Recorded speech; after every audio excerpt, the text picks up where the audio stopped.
um, how African Americans are represented in the media and kind of finding an alternate narrative around it. So that's always going to be my thing as an artist, to find that alternate narrative. It's not something that's sort of below the obvious.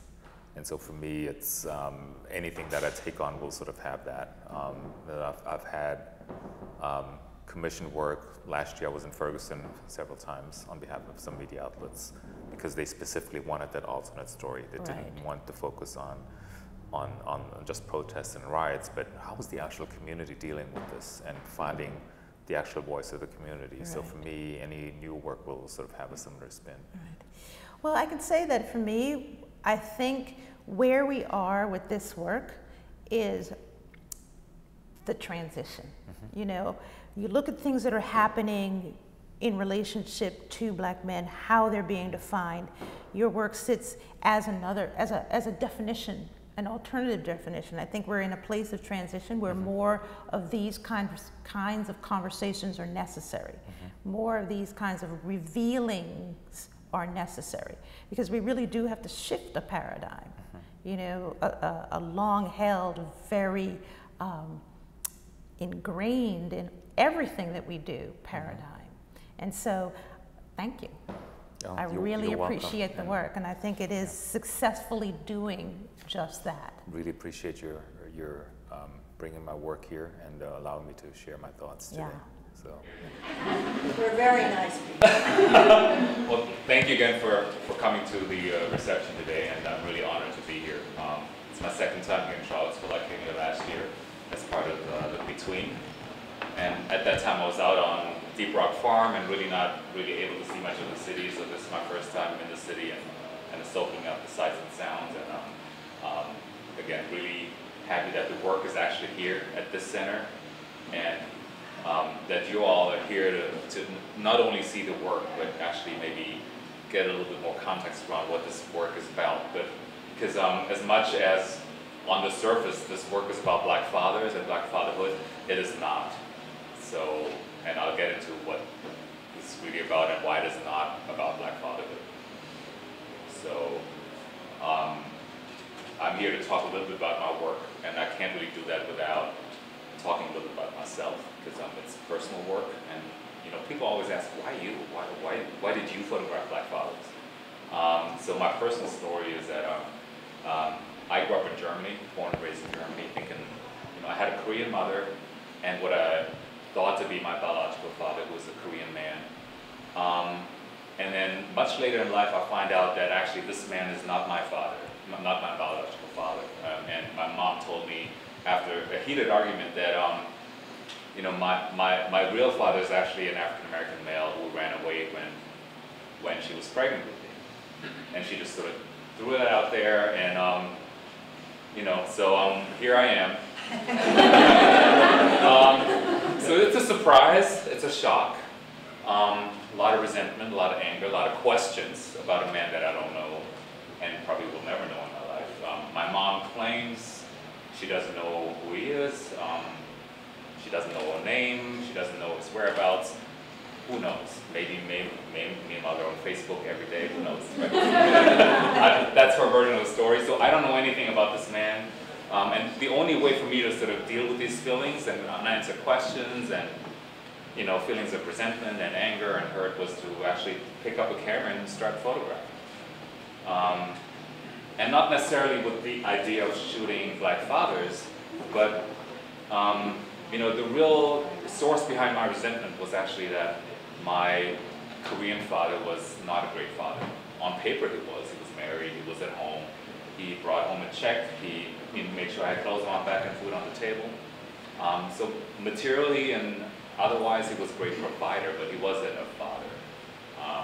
He was also very verbally and physically abusive, to the point where, I mean, I ended up in a hospital with broken bones and black eyes, so not just the occasional spanking, but like it was child abuse. And I resented this man more than I loved him.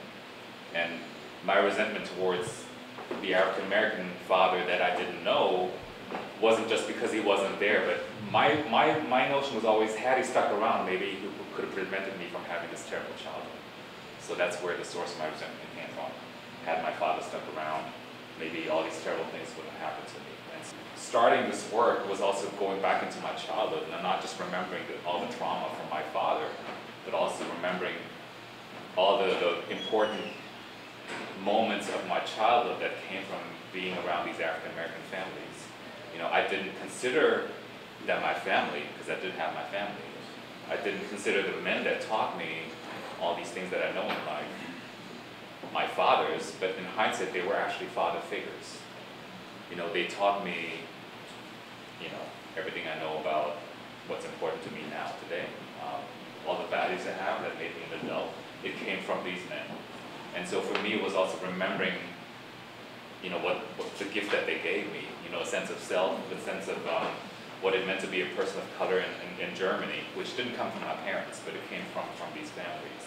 And so it was not just the trauma of learning about a piece of news that I didn't know what to deal with, but the work became about also celebrating the families that I knew and grew up with. You know, black men are perfect, capable of being loving and affectionate and demonstrative of their feelings and vulnerable. Whether the world wants to acknowledge that or not. Like, that's been my experience as a kid growing up in Germany, being around all these GI families, that's how I experienced black men, as affectionate, vulnerable, loving, and that's what I wanted to show. So I've been doing this work since 2011, and before the book became the book, I've been sharing this stuff on social media, and it sort of kind of went viral.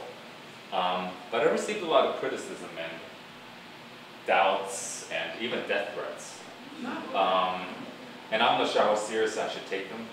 Famous last words.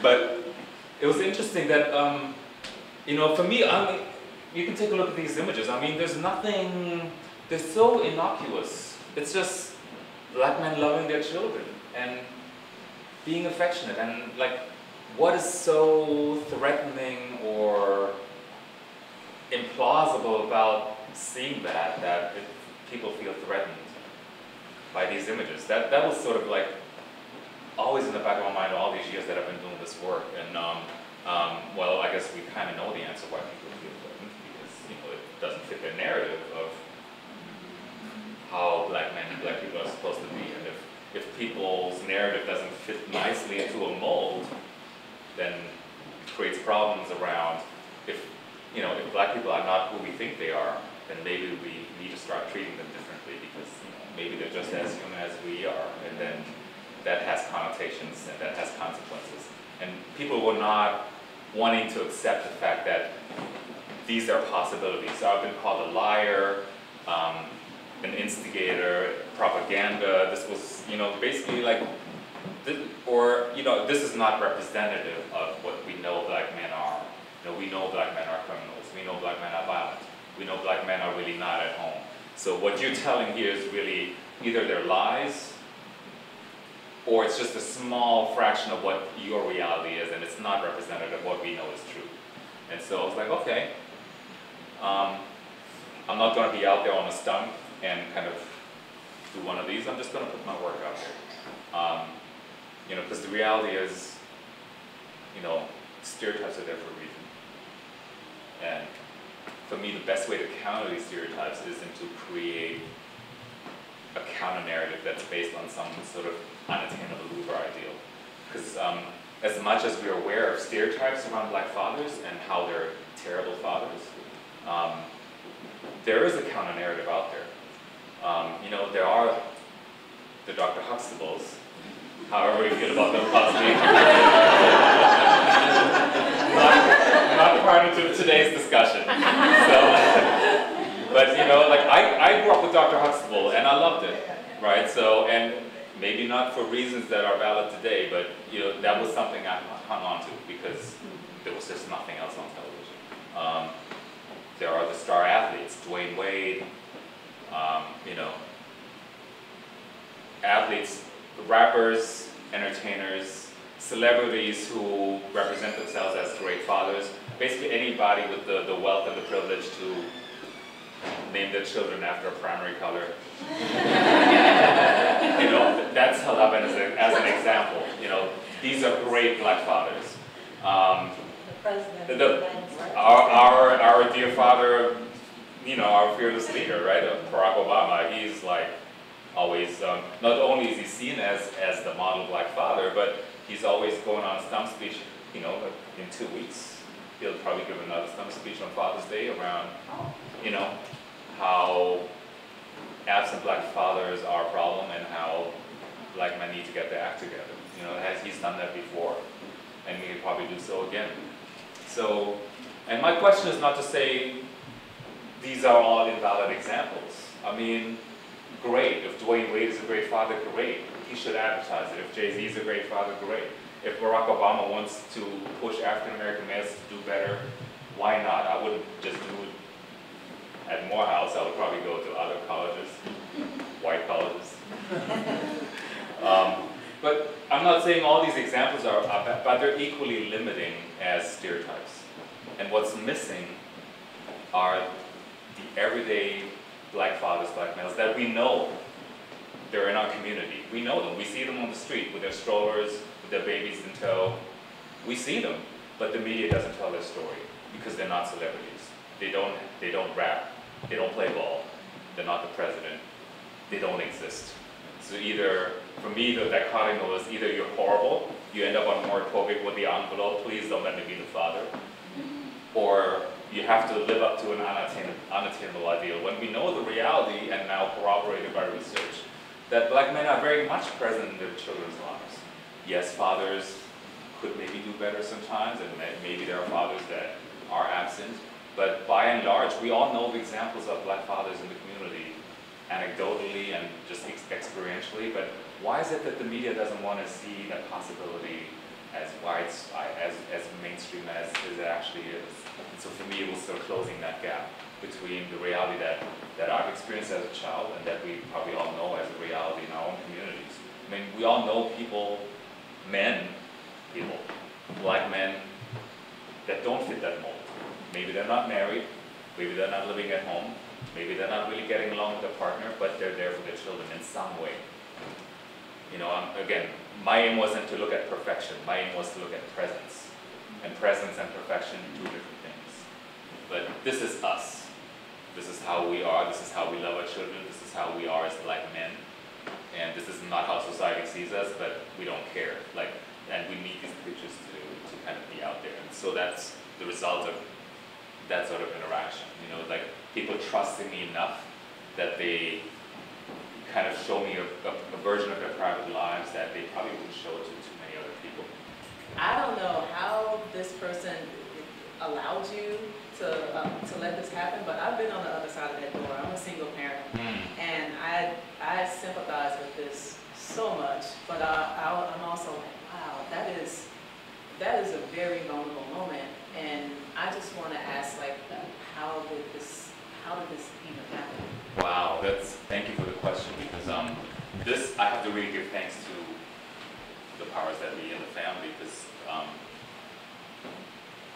like, this wasn't supposed to happen. I'll explain a little bit about the family, because this is all the same family. This is, the father's name is Jarrell Willis. He lives in New York City. He's about 30-something years old, kind of young. Lives on the Lower East Side, and you know, that is not a father of means. He's a single father, has full custody of his son Fidel, who's now 10 years old, and he fought the court system for 3 or 4 years to get full custody, because even though the mother wasn't there for the child, and you know, the court had a huge issue with just giving him full custody, and which is another story. But you know, as a single parent, you struggle. And if you're a single parent of no means in a city like New York City, you struggle hard trying to make a better life for yourself and your children. And so, yeah, there's days when it just gets to you, and this happens. I mean, and that's probably not so much a black father thing, but I think every parent has moments that they can relate to, where you have the moments of sheer exhaustion. It's not even sadness. It's more like, this is the kind of day I had. I just can't. I have to take a moment. And I think whether you're father or mother, you can all relate to that moment where you just had it. And to the point where the tears just start coming. And you just need a moment. It's not even that you're sad, it's just like you just need a moment. And usually when this happens, he just sends me away. I mean, there's many such days where I'm there and he's like, look, right now you need to just out. Like maybe you can come back in an hour, maybe tomorrow, but right now you just need to get out of here. Because right now I'm just trying to deal with my feelings. And I cannot have you in my space. Like, I love you, but not today. And here he was so tired. Whoops. It's available for sale if you want. He was just so tired, he couldn't even chase me away. He just like ran to the bathroom and I just followed him, not knowing what's happening. And I just found him sitting on the floor. And he wasn't even crying, he was just lying there. And it wasn't even like, he didn't even say much. He just sat there and said, okay, I'm tired. But at the same time, he said, don't let my son see me this way. Right. And he's and the son is kind of looking around the corner. He knows what's going on. His dad isn't, he knows. But for me, it was sort of like the dad's in the space with me, and I'm privileged to witness it, but the son can't see it, even though the son probably knows exactly what's going on. So for me, that was powerful because, yeah, it's vulnerable. I think any parent at any moment. And to be honest, he hated this picture. I make a habit of showing all my pictures to the people I photograph right away, because there's a screen on the back of the camera, right? Like, they want to see what you got. Your work reminds me of a lot of the masters that I've seen coming up with Lloyd DeCaraba, Gordon Parks, and I think if you continue to do this is a classic work. Wow, right. I'll send you a check later. No, thank you. I'm floored because I was like, wow. They were my idols, but I would never want to be named in the same sense. Thank you. Just have, so now you can check that one off. Really appreciate it. But the book has portraits. So there's I took about 12,000 pictures, and there's again, there was a whole question of how do we make this book? What's the narrative we want to tell? And we went back to, Fruitvale Station, showing not just a man getting victimized and pathologized, and we wanted to show a man as a human being, So, and of course, it was important to show somebody what do human beings do. They interact with other human beings, and their humanity comes to life in that interaction. So, the exhibit is all about that interaction that sort of generates that humanity. You can get that from portraits, and hopefully you'll see that from some of the work. But for me, it was important to show the fathers doing something, and not do it in the sense of iconic stuff, like a father holding up their little baby, sort of Lion King, but doing in ways that the media or that doesn't really penetrate our consciousness, because we don't really focus on it until we focus our minds on it. So really, that's really what it was all about. So yeah, again, I don't want to go into specific images, but if you think of that analogy I just mentioned with the advent calendar, there's the immediate hit of, oh, that's cute. And then there's always something behind that cuteness or that affection that hints at a narrative that might not be so happy.